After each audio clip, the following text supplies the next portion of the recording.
संसद के बाद वाराणसी में लगा सेंगोल, लोगों के लिए बना आकर्षण का केंद्र। नए संसद के उद्घाटन के समय सेंगोल चर्चा में आया था। राजदंड के रूप में इसे नए संसद में स्थापित भी किया गया था।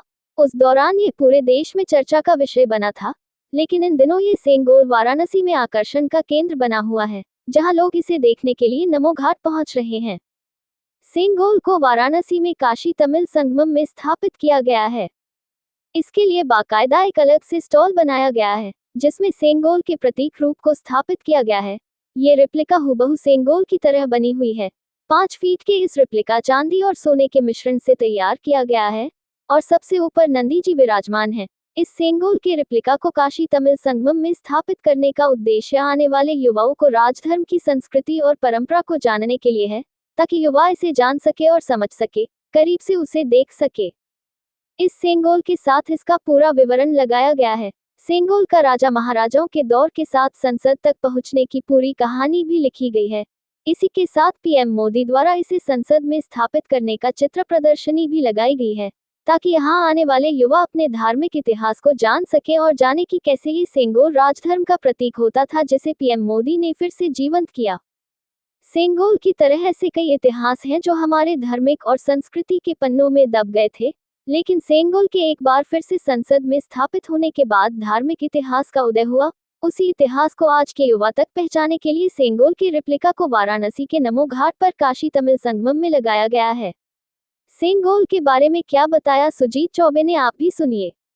सेंगोल के बारे में आज की जो जनरेशन है, युवा पीढ़ी है, उसको पहली बार पता चला जब हमारे नए संसद के भवन का उद्घाटन हुआ और उस दौरान हमारे माननीय प्रधानमंत्री श्री नरेंद्र मोदी जी ने उसकी स्थापना की वहाँ पे।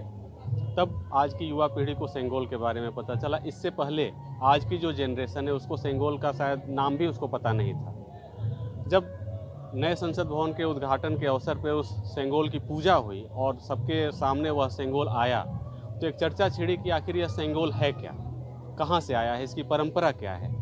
तब बहुत सारी चीज़ें खंगालनी शुरू हुई, इतिहास के पन्नों को हम लोगों ने पलटना शुरू किया।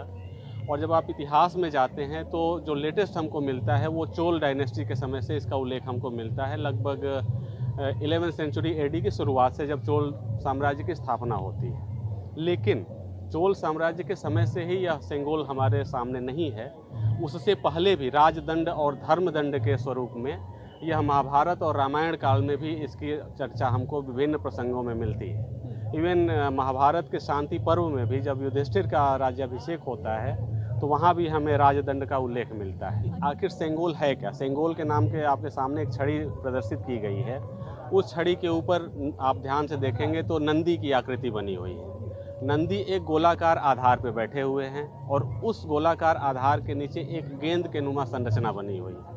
उस गेंद नुमा संरचना के नीचे एक स्त्री आकृति बनी है और उसके नीचे जो पूरा दंड है लगभग नहीं, एग्जैक्ट 5 फीट का, यह दंड पूरे 5 फीट का है। तो इसकी अगर फिलॉसफी में हम जाएं, इसका दर्शन अगर हम समझने की कोशिश करें, तो नंदी हमारे सनातन परंपरा में भगवान शिव के वाहन माने जाते हैं, उनके अनन्य भक्त माने जाते हैं, उनके द्वारपाल माने जाते हैं और उनके संदेशवाहक का भी काम करते हैं। यह परंपरा आज भी जीवित दिखती है। जब आप शैव मंदिरों के सामने जाते हैं तो बहुत सारे भक्त जो आते हैं अपनी मन्नत लेके, अपनी कोई विश लेके, वह नंदी के कान में अपनी बात रखते हैं।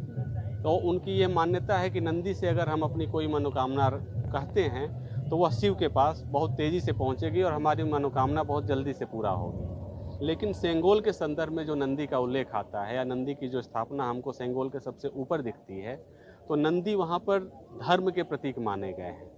किसी भी शिव मंदिर में जाएंगे तो नंदी एकदम शिवलिंग को सीधे देखते हुए हमको स्थापित मिलते हैं और उनकी स्थिति एकदम स्थिर है। वो किसी भी मंदिर में जाएंगे वो एक ही पोजीशन में आपको मिलेंगे, ना वो थोड़े से भी दाएं होते हैं ना वो थोड़े से बाएं होते हैं। तो नंदी इस संदर्भ में हम देखें तो स्थिरता के प्रतीक हैं, अडिग हैं वह अपनी एक जगह पे।